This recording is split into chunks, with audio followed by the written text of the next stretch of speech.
ৰাজ্যৰ প্ৰথমবাৰলৈ মহিলাৰ দ্বাৰা গৰু চুৰি ঘটনা সংঘটিত হৈছে দেৰগাঁও ৰঙামাটিত। অতি গুৰুত্বপূৰ্ণ কথা এই যে বিভিন্ন সময়ত গৰু চুৰি ঘটনা পোহৰলৈ হোৱাৰ সময়তে মহিলা যেন গৰু চুৰি চক্ৰৰ লগত জড়িত বা গৰু চুৰি ক্ষেত্ৰত প্ৰত্যক্ষ বা পৰোক্ষভাৱে জড়িত এই কথাটো ৰঙামাটি ঘটনাই কিন্তু পোহৰলৈ আনিছে। দেৰগাঁও ৰঙামাটিত পুৱতি নিশা প্ৰায় 3মান বজাত মহিলাৰ এটা দল ইতিমধ্যে এখন ইণ্ডিগো গাড়ীত গৰু লৈ আনি থকা অৱস্থাত ৰঙামাটিৰ স্থানীয় ৰাইজৰ তৎপৰতাত তেওঁলোকক ধৰা পেলাবলৈ সক্ষম AS05T6122 নম্বৰৰ যিখন ইণ্ডিগো গাড়ী এই ইণ্ডিগো গাড়ীখনত ইতিমধ্যে গৰু লৈ আহিছিল আৰু মহিলা দলটোৰ বহুকেইগৰাকী মহিলা কিন্তু ইতিমধ্যে ঘটনাস্থলীৰ পৰা পলাই যাবলৈ সক্ষম হৈছে। জানমণি হাজৰিকা নামৰ যিগৰাকী মহিলা চৰ্দাৰ বুলি ক'ব লাগিব তাই আচলতে নেতৃত্ব লৈছিল আৰু গৰু চুৰি চক্ৰৰ মূল নায়িকা বুলি ক'ব লাগিব। কিন্তু ৰাইজৰ তৎপৰতাত স্থানীয় লোকৰ তৎপৰতাত ইতিমধ্যে জানমণি হাজৰিকাক কৰায়ত্ব কৰিবলৈ সক্ষম হৈছে আৰু আৰক্ষীৰ সহযোগত তেওঁক ইতিমধ্যে দেৰগাঁও থানালৈ লৈ আহিছে। অতি গুৰুত্বপূৰ্ণ বিষয় যে দেৰগাঁও বিভিন্ন প্ৰান্তত গৰু চুৰি ঘটনা সংঘটিত হৈছে বা গৰু চুৰি ঘটনাৰ লগত জড়িত বহুকেইজন ব্যক্তি ইতিমধ্যে আটকো হৈছে। কিন্তু অতি পৰিতাপৰ আৰু অতি লজ্জাজনক বিষয় মহিলা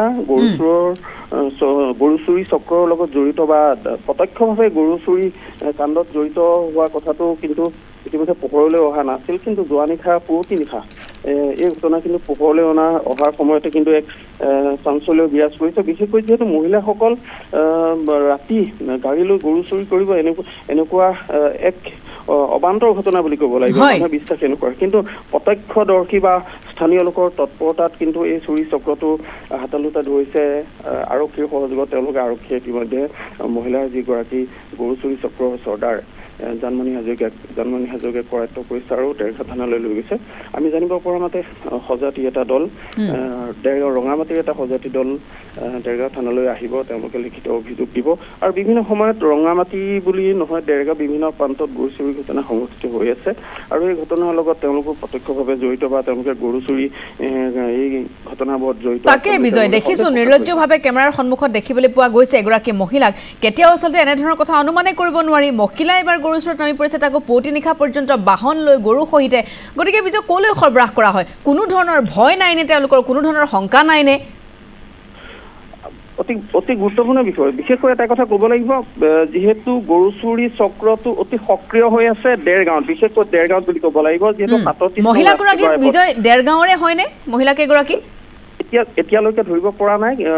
লগৰ কেইগৰাকী মহিলা ইতিমধ্যে পলাই যাবলৈ সক্ষম হৈছে। কিন্তু জানমণি হাজৰিকাক কৰায়ত্ব কৰিবলৈ সক্ষম হোৱা স্থানীয় লোকসকলে কিন্তু গুৰুত্বপূৰ্ণ বিষয় এই অঞ্চলটোত যিটো অঞ্চলত এই মহিলাগৰাকীক ধৰিছে বিভিন্ন সময়ত কিন্তু গৰু চুৰি ঘটনা সংঘটিত হৈ আহিছে। স্থানীয় লোকসকল কিন্তু তৎপৰতা হৈ আছিলে। যিহেতু বাগান অঞ্চল, যিহেতু চাহ জনজাতি লোকসকল অধ্যুষিত সেই অঞ্চলত তেওঁলোকে ইতিমধ্যে পহৰাদাৰী ব্যৱস্থা কৰে, নিজে তেওঁলোকে তৎপৰতা অৱলম্বন কৰি আহিছিল। বিভিন্ন সময়ত গৰু চুৰি ঘটনা সংঘটিত হৈছিল। কিন্তু মানুহৰ এটা বিশ্বাস মহিলাই যেন গৰু চুৰি কৰিব এনেকুৱা কথাটো তেওঁলোকৰ মানুহৰ মাজত কোনো ধৰণৰ সন্দেহ নাছিল।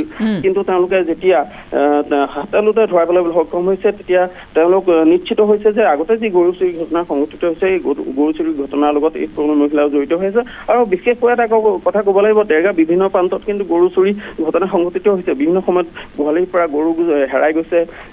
গোহালি নিশা বান্ধি থোৱা গৰু কিন্তু তাৰ পৰা চুৰি কৰি যাবলৈ সক্ষম হৈছে। এই গৰুসমূহ কিন্তু নামনিৰ দিশেৰে কিন্তু লৈ যোৱা হয়। আৰু তাতোতকৈ ডাঙৰ কথা আমি ক'ব লাগিব, এই কথাখিনি আমি ইতিমধ্যে ND24ত আমি বাতৰি সম্প্ৰচাৰ কৰিছোঁ। বিশেষকৈ নিশা কিন্তু এটা 2-3টা দল থাকিব দেৰগাঁৱত দল থাকে।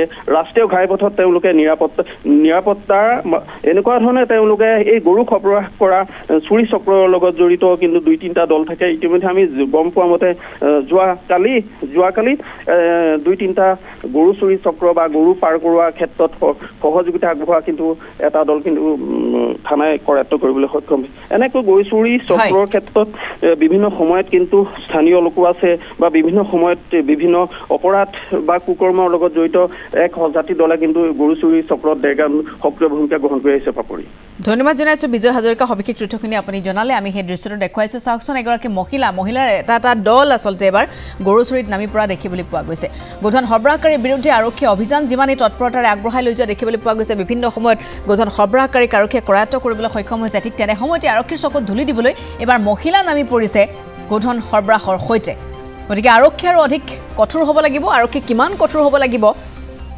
এই অপৰাধ ৰোধ কৰিবৰ বাবে সেয়া এই ঘটনাই প্ৰকাৰ স্পষ্টকৈ প্ৰমাণ কৰিছে